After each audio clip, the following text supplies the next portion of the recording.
வணக்கம். நம்ம சேனலுக்கு தொடர்ந்து ஆதரவளித்துக் கொண்டிருக்கும் நல்ல உள்ளங்களுக்கு நன்றி. இடைத்தேர்தல் முடிவுக்கு பிஜேபிக்கு ஒரு பெரிய இடி இறக்கியிருக்குன்னே சொல்லலாம். ஏன்னா குஜராத்தில் வந்து போன தடவை நடைபெற்ற தேர்தலில் மிக மிக மிகப்பெரிய வெற்றி பிஜேபி.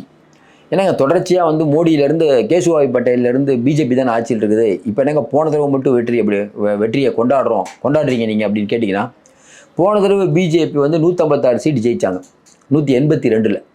ஆனால் 2017 நடைபெற்ற தேர்தலில் வெறும் 99 சீட்டு. இந்த பக்கம் பார்த்தீங்கன்னா காங்கிரஸ் 77 சீட்டு. நிறைய பேருக்கு நம்பவே முடியாது, காங்கிரஸ் எப்படி இருந்த காங்கிரஸ் எப்படி ஆயிடுச்சு. 2017 77 சீட்டு பெற்ற காங்கிரஸ் அடுத்து வந்த 2022 தேர்தலில் வெறும் 15 சீட்டில் சுருக்கிட்டாங்க. இதுதான் ஒரு பெரிய காமெடி. ஏன் அப்படி சுருக்குனாங்கன்னா அதுக்கு காரணம் ஆம் ஆத்மி அப்படிங்கிற ஒன்று 5 சீட்டு ஜெயிக்கிறாங்க. 17 சீட்டு, அதாவது பிஜேபி 156, காங்கிரஸ் 17, ஆம் ஆத்மி 5. ஃபஸ்ட்டு தேர்தலில் 5 சீட் எடுக்கிறாங்க.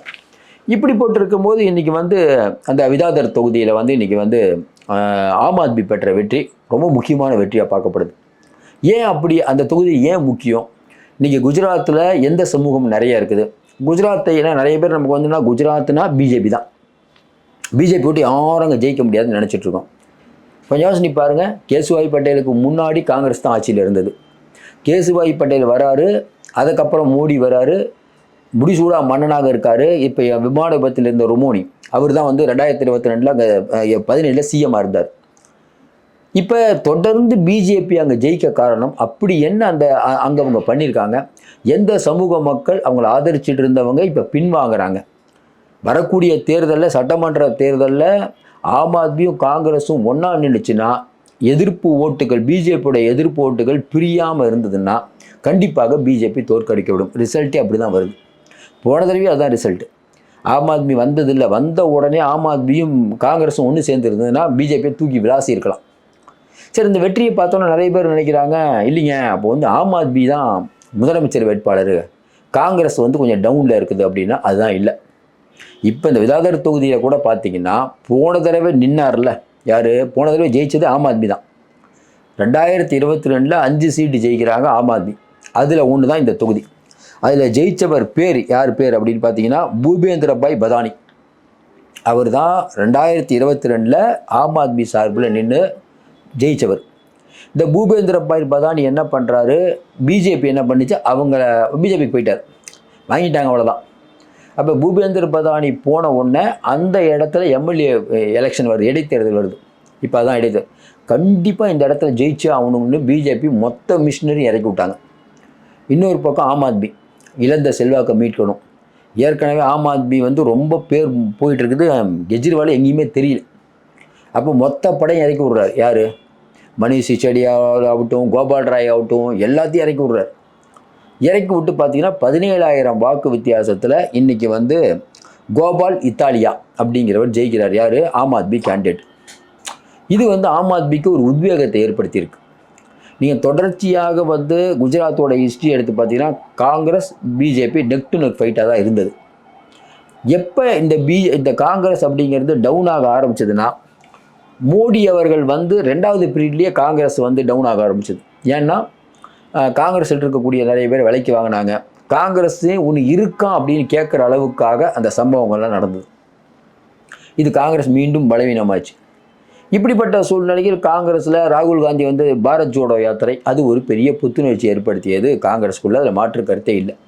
இன்றைக்கி காங்கிரஸ்காரங்களுக்கு ஒரு நம்பிக்கை வந்துருக்குது, எப்படியும் ஜெயிச்சிடலான்ட்டு. ஏன்னா அவங்களுக்கு என்னென்னா 2017 77 சீட்டு, அடுத்து 2022 வெறும் 17 சீட். அப்படிங்கும்போது ஆம் ஆத்மியோடைய ஃபேக்டர் வந்து காங்கிரஸோடைய ஓட்டை பிரிச்சிருச்சு. பிஜேபியோடைய எதிர்ப்பு ஓட்டு 2ஆக உடைஞ்சிருச்சு. இப்படிப்பட்ட சூழ்நிலையில் இன்றைக்கி இருக்கக்கூடிய சூழ்நிலையில் காங்கிரஸும் ஆம் ஆத்மி என்ன நினைக்குது அதை பார்க்குறதுக்கு முன்னாடி அங்கே இதில் நம்ம பேர் அந்த எம்பி சஞ்சய் அரோராங்கிற எம்பி வந்து மாநிலங்களவை, அவர் தான் எம்எல்ஏக்கு நிற்கிறார். எங்கள் லூதியானாவில் நிற்கிறார், பஞ்சாபில் நின்று ஜெயிச்சிட்டார். இப்போ சஞ்சய் அரோராவுடைய அந்த எம்பி பதவி காலியாகுது. அப்போ இவர் நம்ம கெஜ்ரிவால் வந்து அந்த இடத்துக்கு போட்டு எம்பி ஆக போகிறாருன்னு பேசப்பட்டது. கெஜ்ரிவால் சொல்லிட்டார், நான் எம்பி ஆக மாட்டேன்னு. அநேகமாக மணிஷ் சிசோடியா அப்படி இல்லைன்னா கோபால் ராய்க்கு அது கிடைக்கலாம் அப்படிங்கிறாங்க. அப்படி இல்லைன்னா வந்து சத்யசித்ரஜி சிங் அவர் யாருன்னா பஞ்சாபுடைய பொறுப்பாளர். இந்த 3 பேரில் யாராவது ஒருத்தர் கிடைக்கலாம். கெஜ்ரிவால் நிற்க மாட்டேன்ட்டார். அவர் என்ன சொல்கிறாரு, 2027 நாங்கள் வெற்றி பெறுவதற்கான தொடக்கம் தான் நாங்கள் குஜராத்தில் ஜெயித்தது அப்படின்னு சொல்கிறாரு. சரி, குஜராத்தில் வந்து இன்றைக்கி இருக்கக்கூடிய நிலவரம் என்ன அப்படின்னு பார்த்தீங்கன்னா, தாக்கூர் கோலி அப்படிங்கிற சமூகம் வந்து அங்கே பெரிய அளவுக்கு 24% அவங்க தான் இருக்காங்க. தாக்கூர் கோலி, இந்த தாக்கூர் கோலி அப்படிங்கிறவங்க வந்து இப்போ பிஜேபிக்கு ஓட்டு போட்டுட்டு இருந்தாலும் இதில் பெரும்பான்மையான சமூகம். இவங்களை வந்து பேக்வேர்ட் கிளாஸில் சேர்த்ததே காங்கிரஸ் கவர்மெண்ட் தான். எல்லா இடத்துலையும் பார்த்தீங்கன்னா காங்கிரஸ் சில நல்லதுகள் பண்ணணும், ஆனால் காங்கிரஸை மக்கள் கோட்டை விட்டுருவாங்க. ஒன்றும் இல்லை, ஆந்திரா ஒன்றா இருந்தது, தெலுங்கானாவில் பிரிக்கணும் அப்படின்ட்டு தெலுங்கானாவை பிரித்து கொடுத்தே ஆகணும் அப்படின்ட்டு உஸ்மானியா பல்கலைக்கழக மாணவர்கள் பெரிய கலட்டாக தொடர்ந்து நடந்துட்டு இருந்துச்சு. மன்மோகன் சிங் ஆட்சியில் அதை உடச்சி சந்திரசேகர் ராவ் வந்து உடச்சி கொடுக்குறாங்க. கொடுத்த உடனே கடைசியாக சந்திரசேகர் ராவ் என்ன பண்ணுறாரு, நான் தான் வாங்கி கொடுத்தேன்னு அவர் தனி கட்சி ஆரம்பித்து அவர் ஜெயிச்சிட்டார். காங்கிரஸ் 0 ஆந்திராவில் இது வரைக்கும் எந்திரிக்க முடியல. தெலுங்கானாவில் வந்துருச்சு, ஆந்திராவில் ஜெயிக்க முடியாது, ஏன்னா நீங்கள் தான் பிரித்து கொடுத்தீங்கிற ஒரு இது இருக்குது அங்கே. இதே போல் குஜராத்தை பொறுத்த வரைக்கும் இந்த சமூகம் தாக்கூர் கோலிங்கிறவங்க காங்கிரஸ் தான் அவங்கள வந்து பேக்வர்ட் கிளாஸ் கொடுத்தது, ஆனால் அந்த சமூக மக்கள் இப்போ பிஜேபி பக்கம் போயிட்டாங்க. இன்னொன்று பட்டேல் இனம் கொஞ்சம் நிறையவே இருக்குது. ஆனால் எல்லாத்தோட முக்கியமான சமூகம்னு பார்த்தீங்கன்னா லோவாஸ் மற்றும் கத்வாஸ். இவங்க யாருன்னா அரசாங்க பணிகளில் முழுக்க இவங்க தான் இருக்காங்க. நம்ம குஜராத்னா என்ன தெரியும், அங்கே மார்வாடி இருப்பாங்க, சேட்டுங்க இருப்பாங்க, இதுதான் நமக்கு தெரியும். ஆனால் இதில் பல்வேறு விதமான சமூகங்கள் இருக்குது. இப்போ பிஜேபி அப்படிங்கிறது இன்றைக்கி என்ன பண்ண போகுது அது பார்க்குறதுக்கு முன்னாடி 2017 பார்த்துட்டு வருவோம். 2017 ஒரு 4 ரீஜன் இருக்குதுங்க குஜராத்தில். மத்திய குஜராத், வடக்கு குஜராத், சௌராஷ்டிரா கஞ்ச், தெற்கு குஜராத். இதில் பார்த்தீங்கன்னா எப்பயுமே பார்த்தீங்கன்னா பிஜேபி மிக மிக வலிமையாக இருக்கக்கூடியது அப்படின்னு பார்த்தீங்கன்னா உங்களுக்கு தெற்கு குஜராத், அங்கே கொஞ்சம் வலிமையாக இருப்பாங்க. மத்திய குஜராத்தில் கொஞ்சம் டஃப்பாக இருக்கும், ஏன்னா மத்திய குஜராத்தில் ஒரு 61 தொகுதி இருக்குது. பிஜேபி ஒரு 37 தொகுதி ஜெயிக்குது 2017. காங்கிரஸ் 22 வந்துச்சு. அதே மாதிரி வடக்கு குஜராத்தில் பார்த்தீங்கன்னா பிஜேபி 32 சீட்டில் ஜெயிக்கிறாங்க 2017, காங்கிரஸ் 14. சௌராஷ்டிரா கஞ்சில் 54 சீட்டு பிஜேபி, 23 சீட்டு காங்கிரஸ்.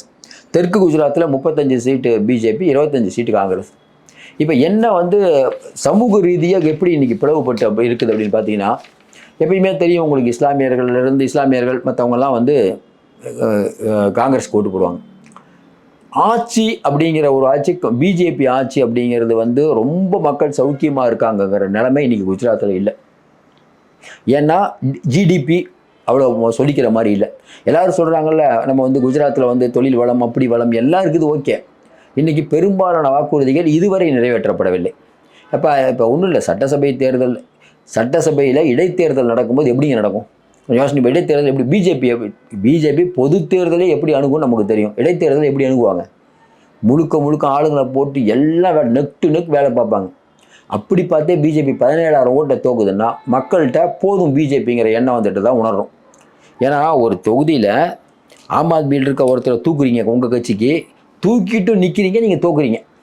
அப்போ அப்போ மக்கள்கிட்ட இதோட என்னென்னா, போன சட்டமன்ற தேர்தலில் பிஜேபி தோத்தது, அதை விட இப்போ வாக்கு வித்தியாசத்தில் ரொம்ப கம்மியாக தோற்றுருக்குது. அப்போ பிஜேபி அதோட காங்கிரஸ் கொஞ்சம் ஏறி இருக்குது. இதையும் நம்ம பார்க்கணும். இன்னும் குறிப்பாக பார்த்தீங்கன்னா 2022 இப்போ கடைசியாக நடந்த எம்எல்ஏ லிஸ்ட்டில் பிஜேபி 52.5% வாக்கு, காங்கிரஸ் கூட்டணி 27.52, இவங்க வந்து ஆம் ஆத்மி 12.22. கிட்டத்தட்ட பார்த்தீங்கன்னா காங்கிரஸும் ஆம் ஆத்மியும் சேர்ந்தால் 40% வரும், பிஜேபி 52%. எப்பயுமே அரசியலில் 1+1 2 இல்லை இருக்காது, 3 கூட மாறலாம்.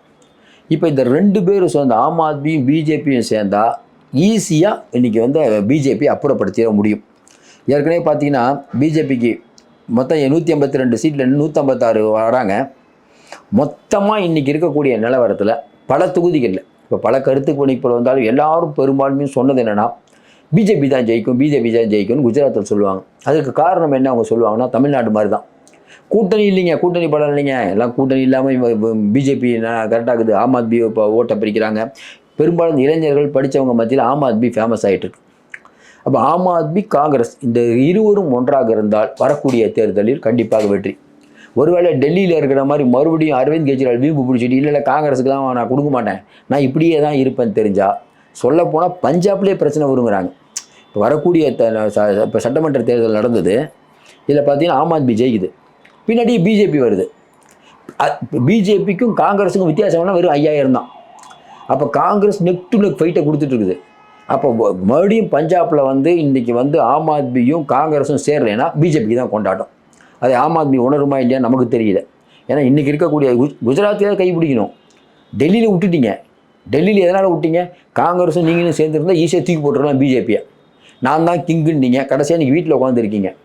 கெஜ்ரிவாலுக்கு இது வாழ்வாசாவ பிரச்சனை. ஏன்னா வரக்கூடிய வந்து பஞ்சாப்லேயும் குஜராத்லேயும் கோட்டை விட்டாருன்னா கட்சி கலகலத்துரும். ஏற்கனவே 2 இடத்துல, ஒரு இடத்துல தான் இருக்காங்க, பஞ்சாபில் இருக்காங்க. டெல்லி கோட்டை விட்டாச்சு. அதனால் கீழே இறங்கி வர வேண்டியது 2 பேரும் சேர்ந்து இறங்கி வரணும். தேர்தல் முடிவுகளை பொறுத்த வரைக்கும் பிஜேபிக்கு ஒரு அதிர்ச்சி தான். இப்போ என்ன சிக்கல்னா, அவங்க நம்ம பீகாரை பிடிக்கலாம், மேற்கு வங்காளத்தை பிடிக்கலாம், தமிழ்நாட்டை பிடிக்கலாம்னு ஒரு பக்கம் போயிட்டு இருந்தா, சொந்த மாநிலத்திலேயே சூனியம் வச்ச மாதிரி இங்கேயே தோத்துட்டோம் அப்படிங்கிறது பிஜேபிக்கு ஒரு அதிர்ச்சி. பிஜேபி ரொம்ப நம்பிட்டு இருந்தாங்க குஜராத்தில் 2 தொகுதியில் நம்ம ஜெயிச்சிருவோம். ஏன்னா அந்தளவுக்கு மிஷினரி இறக்கி விட்டாங்க. இவ்வளவு மீறி பிஜேபிக்கு மக்கள் வந்து டாட்டா காட்டியிருக்காங்கும் போது மறுபடியும் நம்ம சொல்லுவாங்கல்ல, நீங்கள் மோடி அமித்ஷா வெளியூரில் வந்து முருகன் மாநாடு, பூரி ஜெகநாதர்னு கலராக அவங்க ஏதோ படம்லாம் காமிச்சாலும் சொந்த ஊரில் தெரியல. அவரை தெரியுமா எனக்கு? ஒன்றும் இல்லாமல் சும்மா தான்ப்பா இருந்தாங்க, பல கோடிக்கு சொத்து சேர்த்துட்டாங்கலாம் பேசுவாங்கல்ல. அதுதான் சொந்த ஊரே காலவாரி விட்டுச்சு. மறுபடியும் சொல்கிறோம், இந்தியாவை பிஜேபி அந்த ஆள்றதுலேருந்து இறங்கும் நாள் வெகு தூரத்தில் இல்லை. எல்லாம் நம்பிக்கை தானே வாழ்க்கை. மீண்டும் சந்திப்போம். நன்றி, வணக்கம்.